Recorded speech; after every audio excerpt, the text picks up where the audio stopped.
ഇന്ത്യയിലുള്ള മുസ്ലിങ്ങളെ ജീവിക്കാൻ ഇവിടുത്തെ ഹിന്ദു ബജറാങ് ദളോ RSS സമ്മതിക്കുന്നില്ല.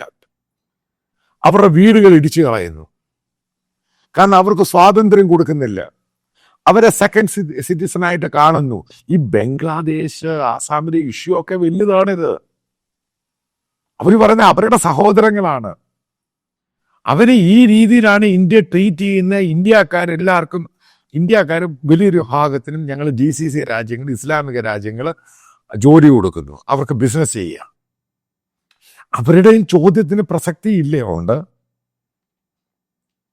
അതായത് മണ്ടത്തരം നിങ്ങൾ കാണിക്കരുത്.